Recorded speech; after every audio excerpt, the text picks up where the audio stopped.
Hello, my name's Keith Rucker. So I gave you guys a teaser in my little shop talk video the other day about some patterns that I had made for a little drain cock to go on our steam locomotive out of the Georgia Museum of Agriculture. And you know, this is, again, in case you didn't see that, it's a kind of been a project that's been on my back burner now for quite a while. It's something that we've needed to have fixed on the locomotive. So you know, on the front, or on the steam engine, the actual cylinder on the locomotive, one of the things that will happen is as that cylinder sits there with the heat and the steam just kind of going through it, when it's not in action, you get condensation that forms in the cylinders. And then when you go start running the engine, that piston will come in that engine, and of course the water that condenses in there will not compress, and you have the very real possibility of actually blowing the head out of a engine if you compress that water in there. So on a steam engine, there's what they call a drain cock, and the drain cock there'll be one on the front and the back on both sides of the steam engine, because the piston pushes in both directions in the steam engine. So there's a little drain cock that you can open up that basically just gives a hole for the water to blow out of the cylinder when it's whenever you first start it up. And on our locomotive, we have 4 drain cocks, 2 on each of the cylinders. And as far as I can tell, they're all original to the locomotive, which was made in 1917. And the problem is that the little valve in there that you shut that off, over years and years of running that thing, the steam is actually eroded away inside that brass piece, where it never really totally closes. It's always leaking a little bit of steam. And I've looked at it, I've taken them apart and thought about trying to rebuild them, but really there's not a good way to rebuild these things. And I've said, well, we'll just cast up some new ones and make a whole new set of them from scratch. And it's been a long-term project, or a project that's been on my list for a long time. It just hasn't very been high on the priority list, because you know what we got works, it's just not working great. So Charles Marlin contacted me a while back and wanted to see if he could help me out with doing some 3D modeling and maybe do some 3D printing. And you know, I immediately thought of having him actually draw up these parts and actually print out the patterns rather than me having to make them out of wood. And quite honestly, again, that was one of the reasons why I haven't done this project so far, is because of the amount of time that it would take to make these out of wood. They're not very big parts, but there's a lot of angles, a lot of different pieces. It would be not an impossible job by any means, but it would just be a time-consuming job to make the patterns for these. And again, it just hasn't been high enough on the priority list. So when this came up, I said, yeah, Charles, let's try this out. So I went out with my little video camera, shot some video, took my calipers, made some measurements, talking to him over a video, and kind of sketched out a couple of things, sent it to him. He did the drawings in SolidWorks and some CAD software where you can actually see 3D renderings of everything. We looked at it, made some adjustments to it to kind of make them more usable for patterns. Giving them a little bit extra size, anyway, there were some extra steps that had to go into making the patterns, and Charles basically did all that in the computer, and then using a little small 3D printer he printed out the plastic parts that I plan to try to use as the patterns for this. So what you see here are the parts that Charles printed out, and man, they look great. I'm real excited about them. But before we can actually start using these for patterns, there is some work that has to be done to them.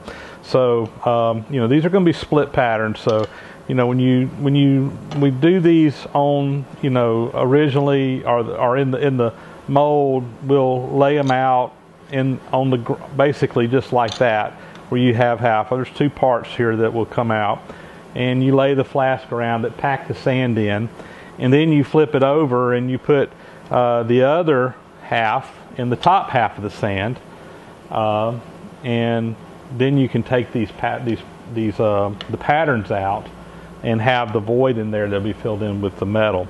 So anyway, he went ahead and designed these so they were already split, they're already to go together, but we just need to do a little bit of work to them, and that's what this video is going to be about, is getting these prepped up.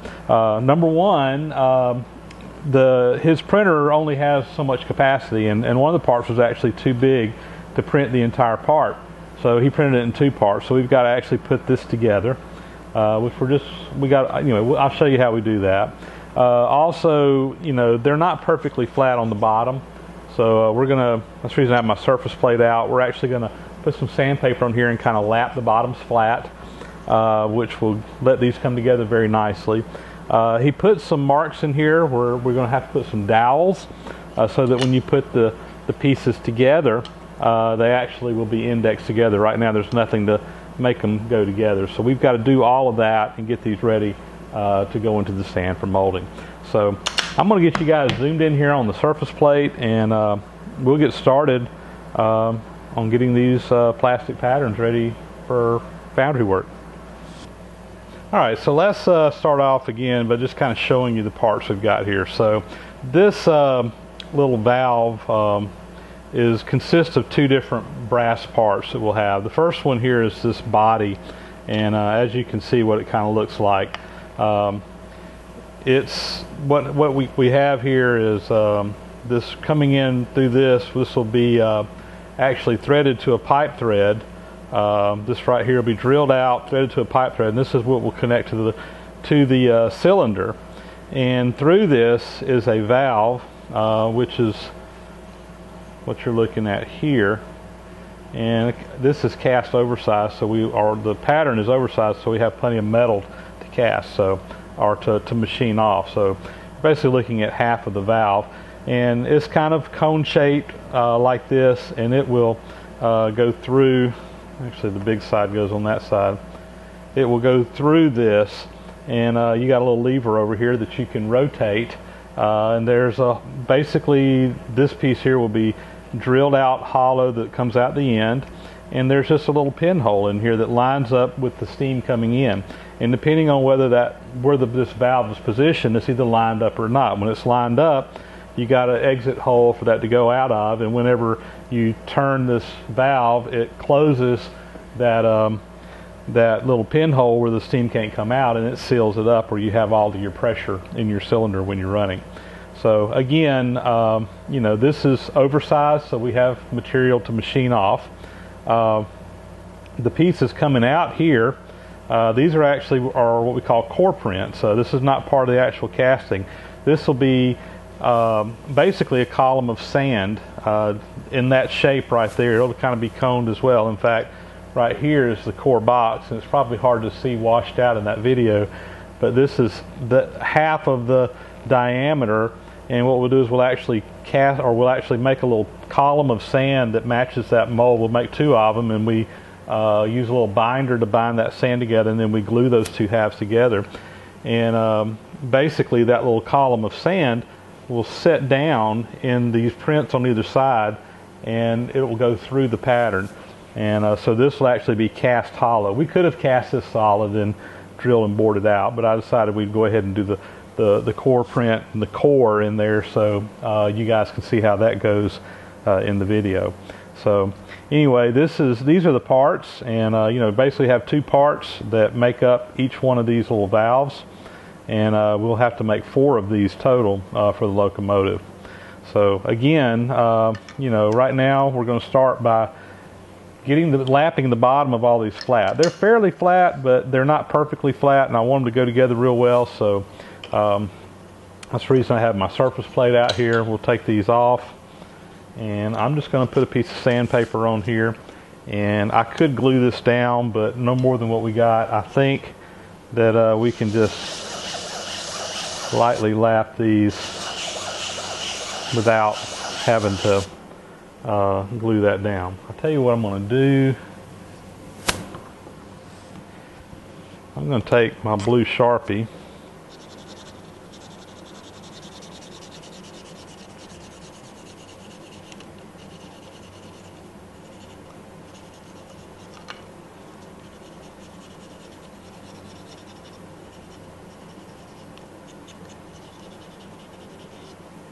kind of paint that bottom, and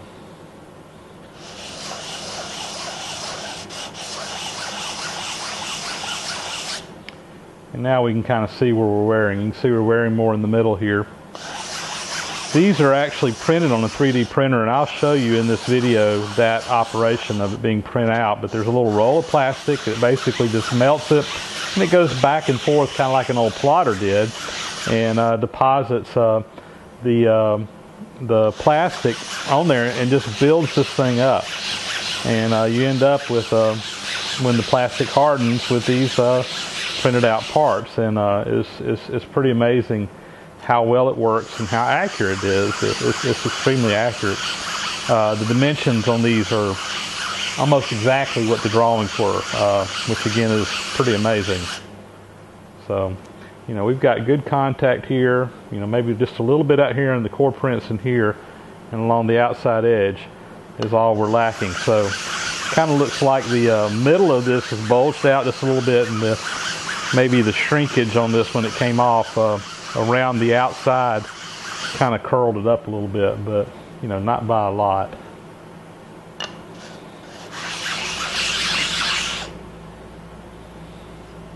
I'm pretty happy with that. We've got contact all the way around, so I don't want to take too much of the thickness off of it.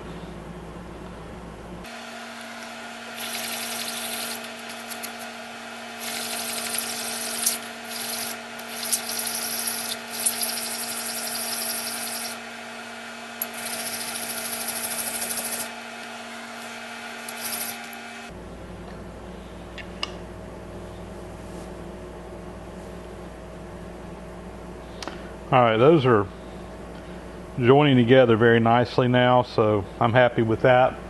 We're going to call those two parts lapped. Alright, next step here is, again, he couldn't print these patterns out here as one piece because of the size of his printer.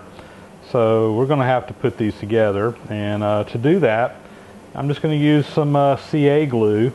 Or what most people call super glue, and this happens to be some Gorilla brand. That just happens to be what was on the shelf at Lowe's. I use a lot of this in my wood turning. In fact, I usually keep CA glue of a real thin, a medium, and a thick consistency for doing wood turning to kind of glue up little places in there as I'm working. But it's been so long since I've done any wood turning, all my CA glue's gotten hard. So I probably paid a lot more for this, and you can get it through some of the other sources, but it'll work. So, but we're just going to take and put a little bit of CA glue on here, on the ends of these pieces, and join them together. And this stuff hardens just in a matter of seconds. So, you know, we'll let that cure right there. But that should be good.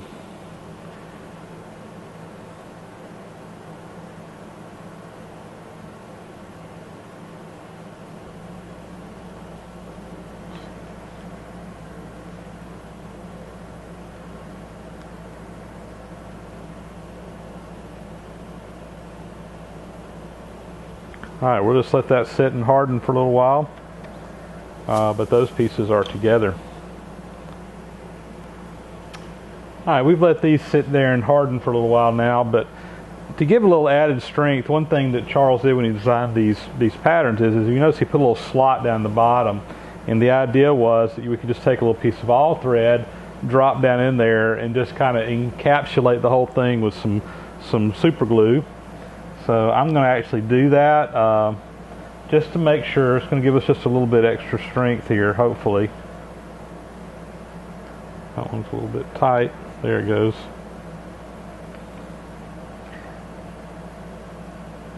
But we're just going to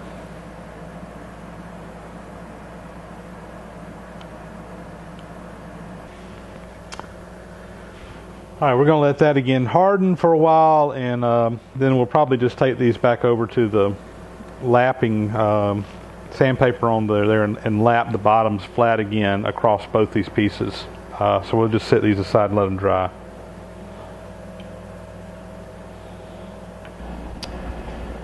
So we need to be able to index these two pieces together, and the best way to do that is to use some pins. So I got some little 1/4-inch brass rod that I cut some little dowels out of, And what I'm going to do now is just drill a couple of holes in here that we'll use to index this with. And we'll drill out, put the dowel on one side and leave the other side open, and they'll just fit right together. When he printed these out, he went ahead and put these centers in here. And with any luck, I can use that to start my holes, and they're going to line up just fine. So I've got my 1/4" drill bit in here now, and I got my depth set, and we're just going to drill a couple of these out.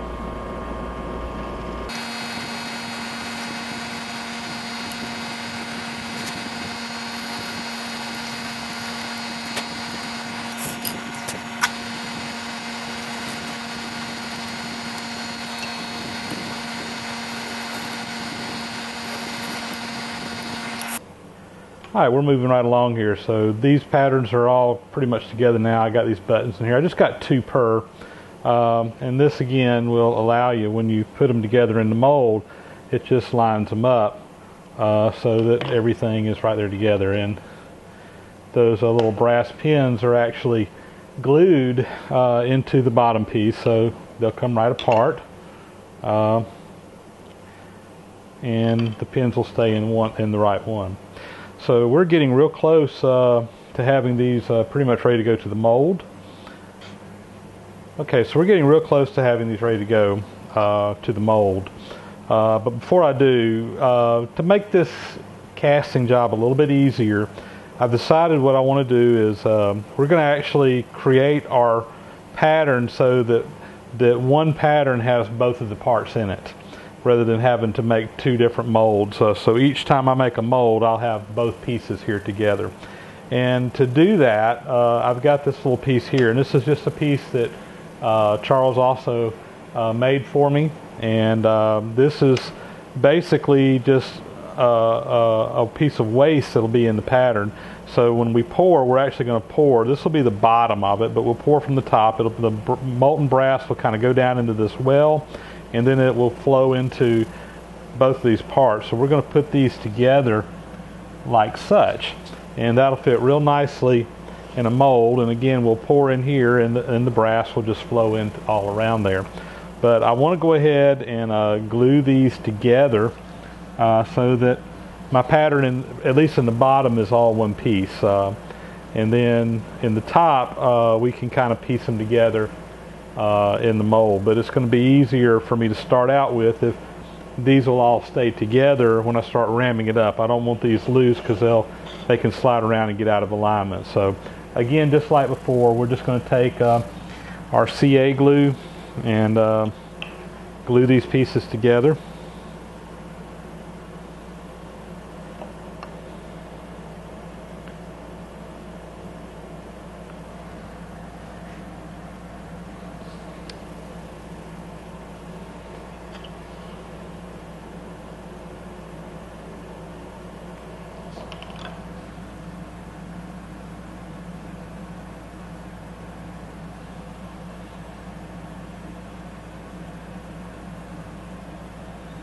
I got a little bit of glue on my finger there. Alright, that's going together good. This is just some spray accelerator for this CA glue. Just makes it kind of seize up a little bit quicker, dry a little bit quicker. So that's holding together good now, and I'll do the bottom as well.